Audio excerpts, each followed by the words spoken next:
विचार में भी कभी नहीं था कि हम कभी वृंदावन वासी बनेंगे।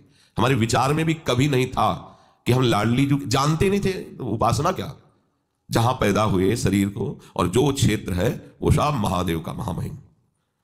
बस अगर कृष्ण भक्ति की कोई बात मिलती थी तो जन्माष्टमी, उस दिन खूब घर सजाया जाता और नंद की लाला भय तो भागवत हो जाती। बस आराध्य देव भगवान शंकर। और पास में ही प्रयाग है, वहीं गोस्वामी जी का प्रादुर्भाव हुआ। तो ग्रंथों में प्रधान ग्रंथ रामचरितमानस, घर घर उत्सव बधावे में घर घर अखंड राम चरितमानस का गायन। वही मतलब अगर कोई धार्मिक भागवतिक ग्रंथ है तो ग्रामीणों के हृदय में एक ही बात बैठी है, रामचरितमानस। कोई भारी कोई विद्वान हो तो भागवत है। हमारे हृदय में नहीं था, ये हमें महादेव जी ने दिया है। कैसे दिया है? ना हमने गुरु का चयन किया, ना उपासना का चयन किया, चयन नहीं किया। कैसा होगा वृंदावन? भेजे जाते हैं। वृंदावन आते हैं, प्रियालाल की तरफ आसक्त के। राधा वल्लभ जी के मंदिर कभी गए नहीं, जानते ही नहीं थे। बस बिहारी जी जानते थे, बिहारी जी जाते थे दर्शन करते। ये सब साक्षात प्रभु है। पहले पहले जब बिहारी जी को देखा ना, वो जो आनंद मिलता है ना, पहले पहले बिहारी जी को देखा जैसे कोई, तो फिर वो माला और प्रसाद मिलता था ना, महाराज हम तो इतना प्रसाद हमको दे दिया करो। बिहारी जी से अंदर से कह रहे, सच्ची आपसे कहते, पीछे से पीठ में हाथ उतरे, ओ गोस्वामी माला पहनाया, बड़ा दोना दिया, कुछ कहा नहीं था। बोले बाबा कहाँ से आए हो? उनका काशी से आए हैं, रोज बाबा प्रसाद में तुम्हें दूंगा, रोज देते थे। तो बिहारी जी गजब की बात, गजब की, अभी कहा अभी पूरी, कितनी गजब की बात। अब वहां मन में भाव आया कि कुछ सेवा करें तो क्या करें। तो रास्ते में तुलसी के पेड़ मिलते थे, पानी घाट की तरफ एक जगह थे, वहां से तुलसी चयन करके लाते बिहारी जी के। एक दिन एक पास में खड़े थे, उनका कभी राधा वल्लभ जी गए हो? उनको हम जानते ही नहीं। बोले आओ हम तुम्हें ले चलते हैं। बिहारी जी की तरफ देखा, हमें लगता कुछ है उनकी लीला। तो राधा वल्लभ जी की सीढ़ियों में चढ़ा के बोले अब चले जाओ, हम घर जा रहे हैं।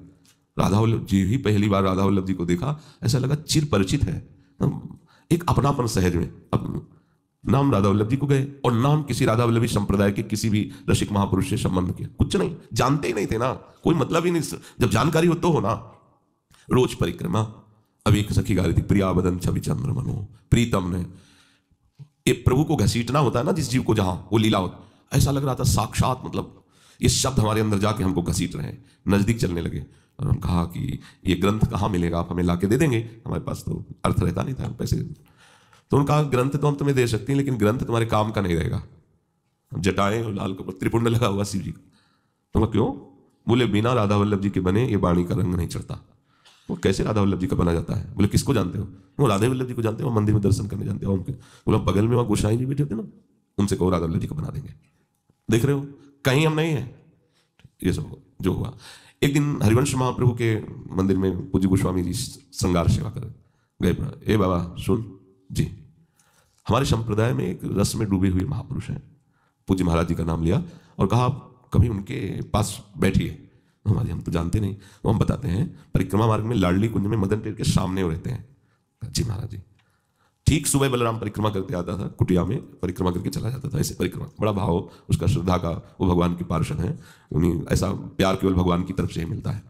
उन्होंने कहा बाबा आज हमने एक संत को देखा, ऐसे छड़ी लगाए थे बाबा, उनकी आंखों में जो प्यार राधा वल्लभ जी के प्रति, जो हमने रास में उनको एक दो बार और, बाबा तुम एक बार मिलो। तो हमका कहाँ रहते? बोले लाडली कुंज। हमको महाराज, मन में सोचो महाराज जी मतलब अब जाना ही जाना है। दरवाजा खटखटाया, काफी देर बाद महाराज जी जो स्वरूप से निकले तुम्हें क्या बताए। अश्रु चल रहा था, लाल चेहरा, नाक बह रही बार बार से, और रोम रोम पुलकित। देखते ही लगाए बात बन गई। साष्टांग चरणों में लेटे महाराज जी ने सन्यासी देखा, 2 कदम पीछे हट गए। कैसे? आपसे बात करो। नहीं आप बाहर जाइए। और सिक्किनी की तरफ। हम कहा नहीं नहीं महाराज, जब राधा वल्लभी हो गए, रुको रुको महाराज जी ऐसे। तो फिर उन्होंने हमारी तरफ देखा तो तिलक राधा वल्लभी, लाल कपड़ा और जटा। तो कल आ जाना, उसे हमें चले जाना चाहिए था, पर हमें ज्ञान नहीं था ना इस। अब ब्रह्म ज्ञान और कहाँ प्रेम, पर इतना जरूर अनुभव उसी समय हो गया था कि बिल्कुल छके हुए महापुरुष हैं। अंदर गए तो महाराज जी ने अपने आसन पे बैठा ला, क्योंकि संत वेश था तो बैठा ला। वहां के ऐसे परमाणु कि हमें कभी रोना नहीं आता था, हमारे को भी रोना आ गया। महाराज जी से कहा महाराज जी बचा लीजिए। क्या? हमको संन्यास मार्ग तो छूट गया। अब हमें कुछ समझ में नहीं आ रहा कि मैं राधा वल्लभी उपासना करूं तो क्या करूं। परिक्रमा लगाते रहते हैं, हमारे संप्रदाय में परिक्रमा नहीं, व्रत रहते थे। उन्होंने कहा कि हमारे संप्रदाय में व्रत नहीं। तो ये तो सब कुछ बताया, लेकिन है क्या संप्रदाय में, करें क्या हम? महाराज जी, महाराज जी ऐसे देखे, 3 अंगुली पकड़े, ऐसे साहब श्री जी ठीक कर देंगे। साहब इतना प्यार तुम्हें कैसे बताए। वो दुलार महाराज जी का प्रथम दुलार, मानो आसक्त कर लिया चित्त को। आसक्त। बस अब हमें बताओ हम इसमें कहाँ हैं।